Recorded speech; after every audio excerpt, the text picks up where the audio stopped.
প্রিয় দর্শক আসসালামু আলাইকুম। আজকে আর একটা ভিডিও আপনাদের মাঝে নিয়ে উপস্থিত হলাম। যারা বাসা বাড়িতে কাজ করেন, নতুন এসেছেন বা আসতে চাচ্ছেন, আগে থেকে ভাষাটা জানা থাকলে আপনার জন্য একটু সুবিধা হয়। তো যারা ভাষা শিখতে চান তারা আমাদের এই ভিডিওগুলো দেখে অবশ্যই ভাষা শিখতে পারেন। তো মালিক আপনাকে যদি বলে সব জামা কাপড় পরিষ্কার করে পরে ফ্লোরটা ধৌত করো, তখন সে আরবিতে বলবে সাউ নাদাফা কুল্লু মালাবিস বাদেন গাসিল আর দিয়া। ঠিক আছে? সব জামাকাপড় পরিষ্কার করো, পরে ফ্লোরটা ধৌত করো। সামি নাদাফা কুল্লু মালাবিস বাদেন গাসিল আর দিয়ে।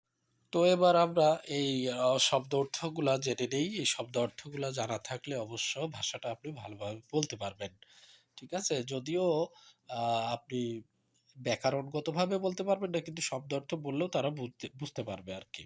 তো এখানে সাউই অর্থ করা, নাদাফা অর্থ পরিষ্কার, কুল্লু অর্থ সব বা সবকিছু, মালাবিস শব্দের অর্থ হচ্ছে পোশাক, বাদেন শব্দের অর্থ হচ্ছে পরে, গাসিল শব্দের অর্থ হচ্ছে ধৌত করা, আর আরদিয়া শব্দের অর্থ হচ্ছে ফ্লোর বা বেছে।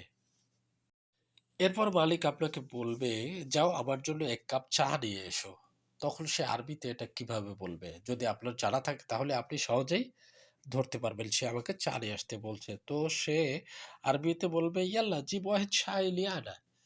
মানে সে বলবে যে আমার জন্য ১ কাপ চা নিয়ে এসো। তো সেটা হচ্ছে আরবিতে বলবে ইয়াল্লাহ জিব ওয়াহিদ শাই লিআনা। ঠিক আছে? আরবরা সব কথার প্রথমেই এই ইয়াল্লাহ শব্দটা ব্যবহার করে থাকেন। সে যাওয়ার ক্ষেত্রে, চলার ক্ষেত্রে সব ক্ষেত্রেই ইয়াল্লাহ শব্দটা ব্যবহার করে ইয়াল্লাহ জিব ওয়াহিদ শাই লিআনা।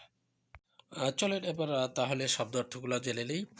এখানে ইয়াল্লাহ অর্থ হচ্ছে যাও বা চলো। যেগুলো কথার প্রথমে সৌদিরা এই শব্দটা ব্যবহার করে থাকে ইয়াল্লাহ। তারপরে জিব শব্দের অর্থ হচ্ছে নিয়ে আসা। যে কোনো জিনিস নিয়ে আসার ক্ষেত্রে জিব। অহেদ শব্দের অর্থ হচ্ছে ১ কাপ। এখানে ওয়াহেদ শব্দের অর্থ কিন্তু এক। কিন্তু এখানে ওয়াহেদ বলতে বুঝিয়েছে যে ১ কাপ চা। ঠিক আছে? ১ কাপ। আর শাই শব্দের অর্থ হচ্ছে চা। শাই শব্দের অর্থ চা। লি আনা অর্থ হচ্ছে আমার জন্য। তখন আপনি মালিককে বলবেন, যখন আপনার মালিক আপনাকে চা নিয়ে আসতে বলে, তখন আপনি বলবেন, "ঠিক আছে, আপনি বসেন, আমি চা নিয়ে আসছি।" তো এটা আরবিতে কিভাবে বলবেন? সেটা হচ্ছে বলবেন তাইয়েব, মানে ঠিক আছে, আন্তা ইজলিস, আপনি বসেন, আনা জিব শাই, আমি চা নিয়ে আসছি। ঠিক আছে? আপনি বসেন, আমি চা নিয়ে আসছি। তো এটা আরবিতে আপনি বলবেন, তাইয়েব আন্তা ইজলিস আনা জিব শাই। ঠিক আছে? তো এটা জানা থাকলে আপনার বলতে সুবিধা হবে। তো আপনারা আরবি ভাষা শিখলেই কাজ করতে পারবেন সহজে। তো চলুন আমরা শব্দ অর্থগুলা জেনে নিই। এখানে তাইয়েব শব্দের অর্থ হচ্ছে ঠিক আছে। আন্তা শব্দের অর্থ হচ্ছে আপনি বা আন্তি। মহিলা হলে আন্তি, পুরুষ হলে আন্তা। ইজলিস শব্দের অর্থ হচ্ছে বসেন। ইজলিস শব্দের অর্থ বসেন। আনা অর্থ আমি।